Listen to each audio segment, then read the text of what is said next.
Olá, turma, tudo bom com vocês? Bom, como vocês sabem, eu me chamo Priscilene e eu estou aqui para mais uma aula de língua portuguesa. Hoje nós vamos ver um conteúdo que ele é de deixar você ou tantas outras pessoas por aí confuso, mas espero que depois da aula de hoje você não tenha mais dúvidas. Professora, e que conteúdo é esse que a senhora está falando que confunde muita gente? O uso dos porquês. Ah, professora, já desisti de aprender isso. Hoje em dia eu uso outras palavras, eu evito escrever o porquê, eu evito ter contato com essa palavrinha, porque ela me causa muita dúvida e até hoje eu nunca consegui aprender o que de fato seria a maneira correta de usar os porquês. Mas eu espero que depois dessa aula de hoje as suas dúvidas sejam sanadas, sejam extintas, porque é muito fácil a maneira que eu vou ensinar aqui para vocês. Eu aprendi com alguns professores, né, de tantas aulas que eu já assisti na minha vida, que o uso dos porquês, gente, ele é simples.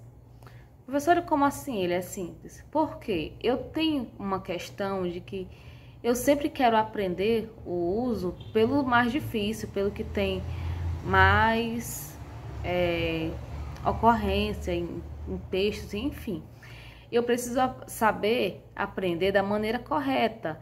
Então, como é que eu aprendo da maneira correta? Eu vou procurar logo os porquês que eu tenho menos regras, para no final eu ver o porquê que tem mais regras, porque assim eu não fico confusa.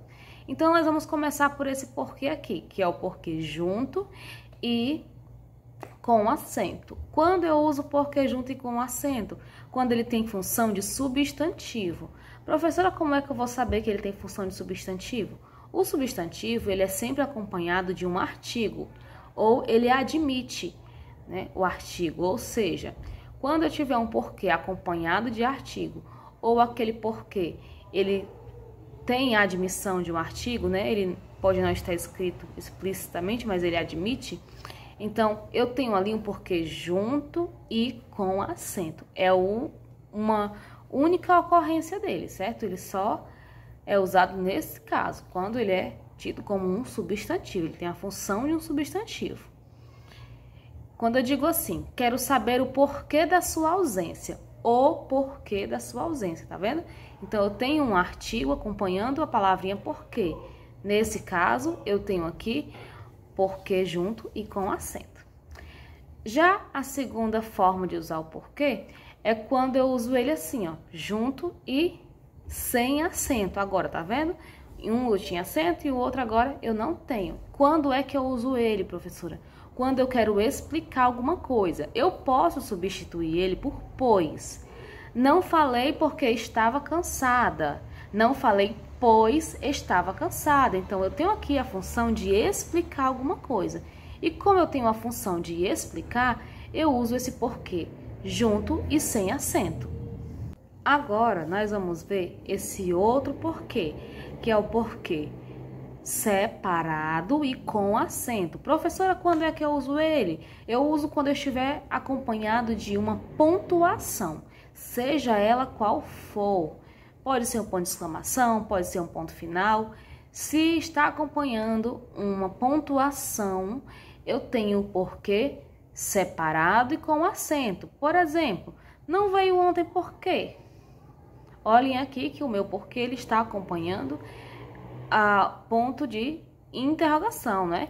Então, se está acompanhando um ponto de interrogação, quer dizer que está acompanhando a pontuação, ou seja, porquê separado e com acento. Professora, e o último, o que me causa mais dúvida é esse, que é o porquê separado e sem acento. Gente, ó, é muito mais fácil você fazer a eliminação.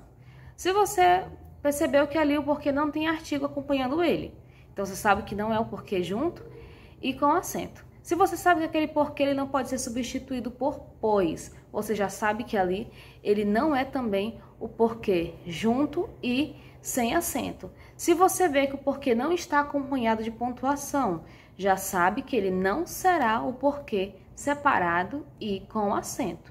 Agora, sobrou quem? O porquê separado e sem acento. Ele pode ser substituído por pelo qual, pela qual, ele pode ser usado no início de frase. Então, ele tem muitas ocorrências. Então, se você tem muita dúvida para usar esse último porquê, se você trocou pelo qual ou pela qual, não consegue perceber, se você tem dúvida de usar ele no início da frase, enfim. Se você tem todas essas dúvidas, sugiro a você que vá fazendo por eliminação. Se não é a primeira ocorrência, se não é a segunda, se não é a terceira, ele é o resto, é o que sobrou, né? Não se encaixa em nenhuma das três anteriores, é o que sobrou, tá certo? Então, eu espero que vocês tenham entendido. O conteúdo é bem fácil, depois que você começa a estudar ele por essa ordem, né? Deixar o porquê separado e sem acento por final, porque ele será o resto. Então, todas as ocorrências que não for os três anteriores, será dele, tá bom? Espero que vocês tenham entendido, espero que eu tenha conseguido ajudar vocês no uso dessas palavrinhas, né, que causam tantas dúvidas, e até mais!